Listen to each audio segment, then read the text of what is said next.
നിങ്ങളുടെ favourite shows ഇനി ഒരിക്കലും മിസ്സാവില്ല. ഇപ്പോൾ C5 കാണും നിങ്ങളുടെ ഫേവറേറ്റ് ഷോസ് തികച്ചും സൗജന്യമായി. എല്ലാരോടുമായി ഞാൻ അവസാനമായിട്ട് പറയാം, കറണ്ട് ബില്ല് അടച്ചില്ല, വാട്ടർ ബില്ല് അടച്ചില്ല എന്നൊക്കെ പറഞ്ഞ് രാജുവിനെയോ രാജുവിന്റെ വീട്ടുകാരെയോ ബുദ്ധിമുട്ടിച്ച അതിന്റെ പ്രത്യാഘാതം വളരെ വലുതായിരിക്കും. ഇത് ഈ രമ്യയുടെ ലാസ്റ്റ് വാണിംഗാ.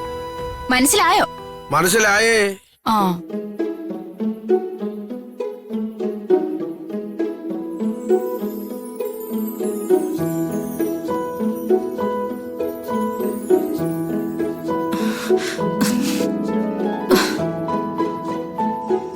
ശ്രീ, പ്രിയേ, ഒന്ന് വേഗം വന്നേ. അയ്യോ, ഇതാരെ വന്നിരിക്കുന്ന നോക്കി.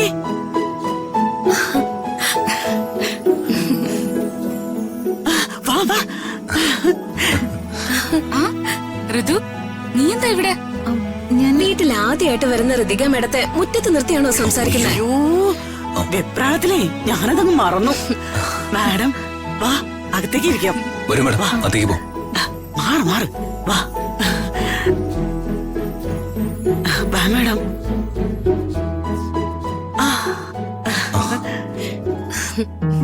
ഋതിക മാഡം കാലെടുത്ത് വീടിനകത്ത് വെച്ചപ്പോഴേക്കും കറണ്ട് വന്നത് കണ്ടോ? ശരിയാ, ഇതിനാണ് ഐശ്വര്യം എന്ന് പറയുന്നത്. വാ മാഡം, വാ.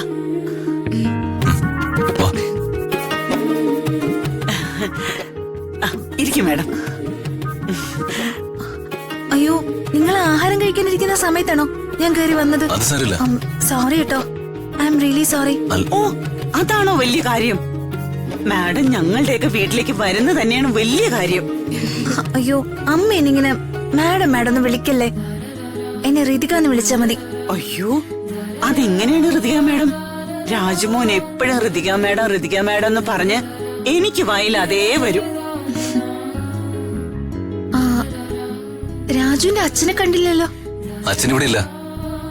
ഇവിടെ അടുത്തുള്ള ഒരു ഡോക്ടറിന്റെ കാറുമായിട്ട് അച്ഛൻ ബാംഗ്ലൂർക്ക് പോയിരിക്കാ. ശരിക്കും രാജുവിന്റെ അച്ഛനെ അമ്മയും കണ്ട് ക്ഷമ ചോദിക്കാനും കൂടിയാ ഞാൻ വന്നത്.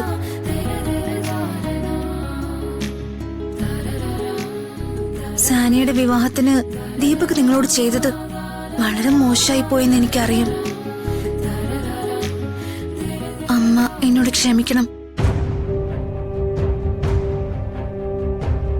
ദീപകിന്റെ സ്ഥാനത്ത് നിന്ന് അമ്മയോട് ഞാൻ മാപ്പ് അപേക്ഷിക്കുന്നു. അയ്യോ, എന്താ മോളെ ഇത്? അങ്ങനെ വലിയ വാക്കുകളൊന്നും പറയരുത്. അയ്യോ, ശോ, ഞാനറിയാതെ ഋതിക മാഡത്തിനെ മോളെ എന്ന് വിളിച്ചു.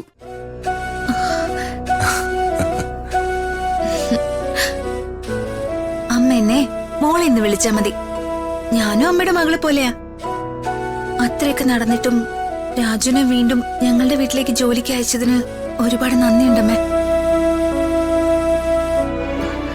എനിക്ക് രാജുവിനോട് പേഴ്സണലായി ചില കാര്യങ്ങൾ സംസാരിക്കാനുണ്ട്. അതിനെന്താ, നിങ്ങൾ പോയി സംസാരിക്കും മോളെ. ഞാനേ കുടിക്കാൻ എന്തെങ്കിലും എടുക്കാം. ഇന്ന് ഞങ്ങളങ്ങോട്ട് വരും മേഡം.